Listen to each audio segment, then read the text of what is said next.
हाँ। नमस्कार। सामाजिक स्तरीकरण की प्रक्रिया विभेदीकरण की प्रक्रिया के साथ में जुड़ी हुई होती है। जब हम किसी दो व्यक्तियों के बीच में विभेद करते हैं, दो व्यक्तियों के नाक नक्शे, उसके रंग रूप, उनकी लंबाई चौड़ाई के आधार पर जब विभेद करते हैं तो ये विभेदीकरण होता है। लेकिन जब हम इनको उच्चता और निम्नता के क्रम में रखते हैं तो वह स्तरीकरण होता है। आज स्तरीकरण के आधार की बात की जाएगी। सामाजिक स्तरीकरण के आधार कौन कौन से हैं? तो इस संबंध में सामाजिक स्तरीकरण के दो प्रमुख आधार हैं। एक, व्यक्तियों की शारीरिक रचना के आधार पर जो आधार बनता है उसको प्राणी शास्त्रीय आधार कहा जाएगा। इस प्राणी शास्त्रीय आधार में जो पहली बात आती है वो लिंग यानी जेंडर।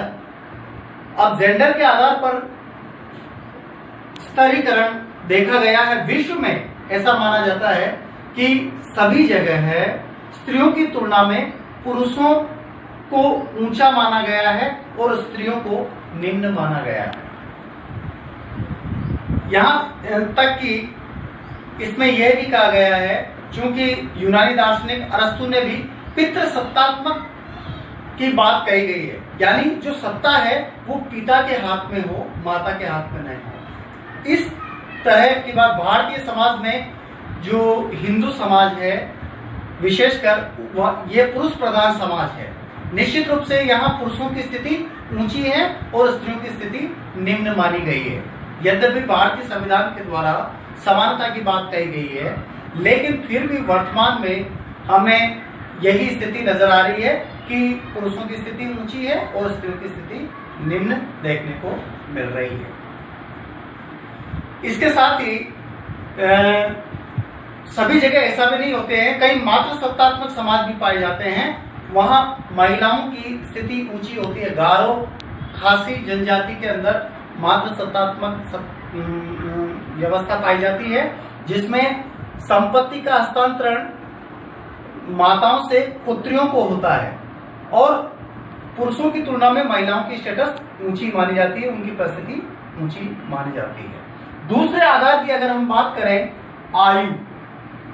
आयु के आधार पर भी व्यक्ति को अनेक अधिकार और कर्तव्य प्रदान होते हैं। बाल्यकाल, किशोरावस्था, युवावस्था, प्रौढ़ावस्था, वृद्धावस्था, ये सब आयु के आधार पर ही है और इन्हीं आयु के आधार पर उसको परिस्थितियां प्राप्त होती है और उन्हीं परिस्थितियों के आधार पर वह भूमिका भी निर्वाह करता है।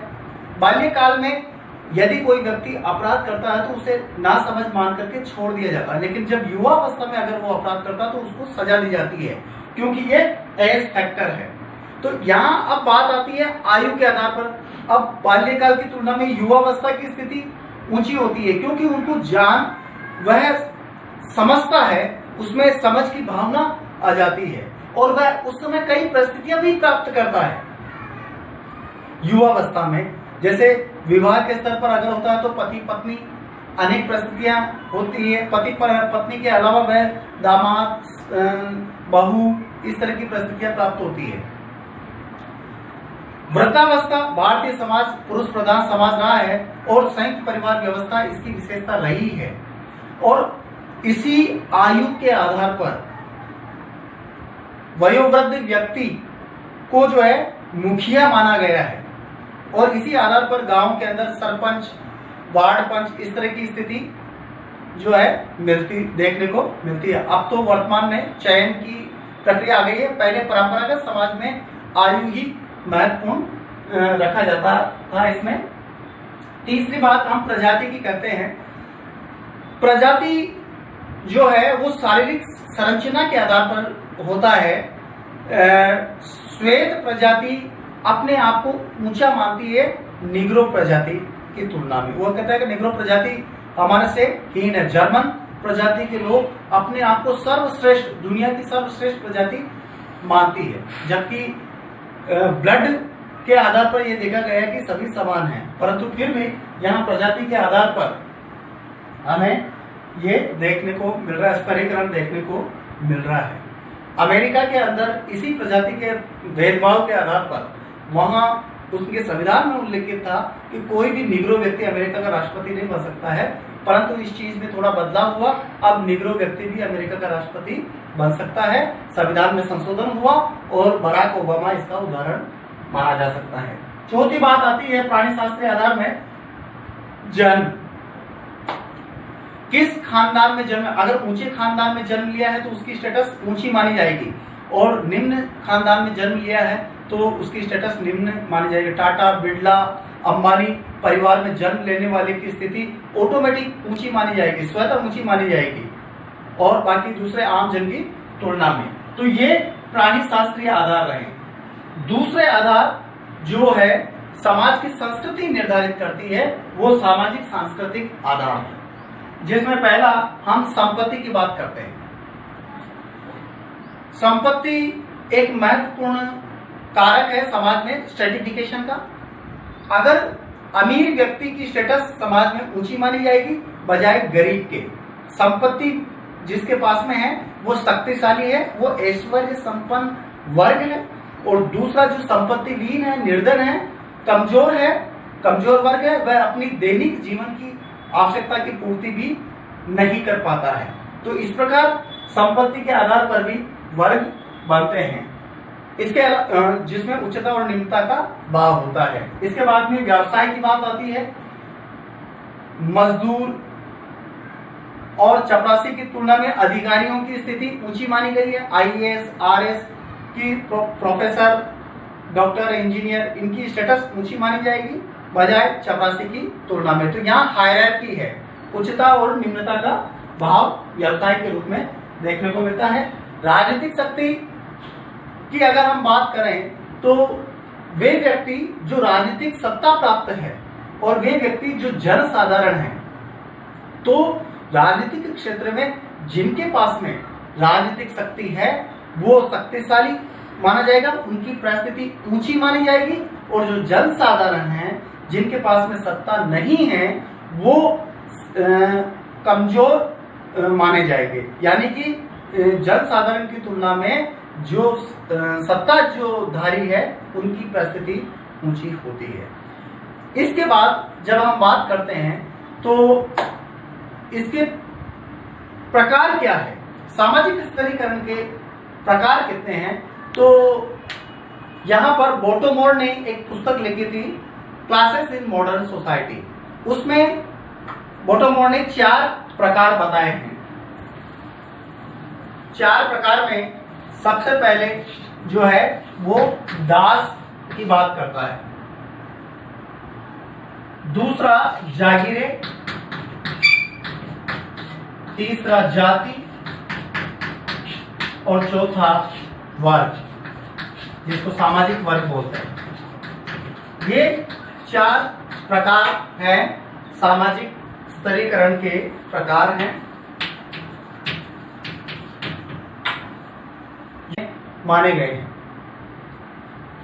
मालिक, यहां पर 2 वर्ग हैं, मालिक और दास। मालिक शक्तिशाली वर्ग है, दास कमजोर वर्ग है। मालिक संपत्ति के रूप में दासों को उपयोग में लेता है, यानी जिस व्यक्ति के पास में ज्यादा दास होते हैं तो उसको शक्तिशाली माना जाएगा, ज्यादा शक्तिशाली माना जाएगा। तो इस प्रकार दास का जो जीवन है वो जानवरों से भी बदतर है। मालिक को पूर्ण स्वतंत्रता होती है कि वह दास के प्रति जैसा भी रुख अपनाए करें। कई बार तो यूरोप में ऐसे भी उदाहरण देखने को मिलते हैं कि मालिक की जितनी भी प्रिय वस्तुएं हैं मालिक की मृत्यु के साथ में दफन कर दी जाती है, यहां तक कि दास को भी मौत के घाट उतार दिया जाता था। ये यूरोप के अंदर देखा, और यही स्थिति अगर दास की बात करें तो यूरोप के अंदर विशेषकर ज्यादा देखने को मिलती है। दूसरी बात अगर हम करें जागीरे, जो कि सामंतवादी व्यवस्था का एक उदाहरण है, जहां बड़ी बड़ी जागीरें हुआ करती थी। सामंत लोग राजा के विश्वास पात्र व्यक्ति होते थे। इस अवस्था के अंदर 3 प्रमुख थे, पादरी, सरदार और जनसाधारण। पादरी जो है पूजा के उपासक थे, यानी वो धर्माधिकारी माने जाते थे, और सरदार जो है उनके पास में ये जागीरें हुआ करती थी, और जन साधारण, ये 3 प्रकार के इसमें स्टेटस है। इन तीनों में से सबसे ज्यादा महत्वपूर्ण पादरी की स्थिति थी, परंतु पादरी सेवा में लगे रहते थे, इसलिए सरदार की स्थिति भी अच्छी मानी जाती थी अन्य की तुलना में। तो इस प्रकार ये भी यूरोप के अंदर देखा जा सकता है। इसके पश्चात जो है भारत के अंदर अगर हम देखें तो भारत में भी मौर्य काल में यह प्रथा जागीरों की, चूंकि वहां पे भी सामंतवादी व्यवस्था थी, इसलिए यह प्रथा देखी जा सकती है। तीसरी बात जाति की आती है। भारतीय समाज की एक विशेषता जाति व्यवस्था रही है, और इस जाति व्यवस्था में कई लोग ऐसा कहते हैं कि caste is a close class, जिसमें मजुमदार एंड मदान ने इंट्रोडक्शन टू सोशल एंथ्रोपोलॉजी में कहा है, जाति एक बंद वर्ग है। एक व्यक्ति जिस जाति में जन्म लेता है उसे आजीवन उसी जाति में रहना पड़ता है, वह अपनी जाति को बदल नहीं सकता। लेकिन कुछ जीएस बुरी हैं, उन्होंने भी जाति के आधार पर वह किए अंतर विवाहित समूह है। यह एक खंडात्मक संरचना है, यानी कि इनकी एक जाति पंचायत होती है जो प्रत्येक सदस्य को अपने जातिगत पंचायत के नियमों का पालन करने पर बल देती है। इसके साथ ही जाति की बात आती है इसमें कि खान पान से संबंधित प्रतिबंध पाए जाते हैं। लेकिन आज की जो स्थिति देखें, वर्तमान में औद्योगिकरण, नगरीकरण का प्रभाव पड़ा है, तो जाति के बंधन भी स्थिर हुए हैं और देखने को मिला है। एक ही संगठन में, यानी मिल कल कारखाने में अनेक प्रकार के जातियों के लोग काम कर रहे हैं, और सभी साथ साथ मिलकर के काम कर रहे हैं, और खान पान से संबंधित कोई प्रतिबंध नहीं, वहां एक साथ बैठ करके खाना भोजन प्राप्त कर रहे हैं। यानी कि जब हम स्तरीकरण की बात करें तो जाति के आधार पर ब्राह्मणों की स्थिति अन्य जातियों की तुलना में ऊंची मानी गई है, स्तरीकरण के आधार पर देखी जा सकती है। और चौथी बात आती है वर्ग, क्लास। आधुनिक पूंजीवादी युग की महत्वपूर्ण विशेषता वर्ग रही है। वर्ग में उच्च वर्ग, मध्यम वर्ग और निम्न वर्ग माना जाता है। समान सामाजिक परिस्थिति जिनकी होती है वो वर्ग है। यानी उच्च वर्ग की एक ही व्यवस्था होती है, इसको खुला वर्ग भी कहा जा सकता है। एक निम्न जाति में जन्म लेने वाला व्यक्ति अपनी वर्ग स्थिति को ऊंचा उठा सकता है, यानी वह अमीर बन सकता है। गरीब घर में जन्म लेने वाला व्यक्ति अमीर बन सकता है। ये इसीलिए इसको खुला वर्ग कहा गया है, खुली व्यवस्था कही गई है। आधुनिक युग में वर्ग व्यवस्था का महत्व ज्यादा बढ़ रहा है। व्यक्ति की इकोनॉमिक व्यवस्था में ज्यादा ध्यान गया है। कई बार ऐसा नहीं होता कि भाई गरीब घर वाला अमीर बन सकता, अमीर वाला भी अगर अय्यासीपन जीवन व्यतीत करता है तो वो गरीब की श्रेणी में भी आ सकता है। तो कहने का मतलब यही है कि यह भी एक स्तरीकरण का आधार रहा है, जिसमें निम्न वर्ग, मध्यम वर्ग और उच्च वर्ग ये हायरार्की होती है। लेकिन ये खुली व्यवस्था होने के कारण एक वर्ग दूसरे वर्ग में आ जा सकते हैं।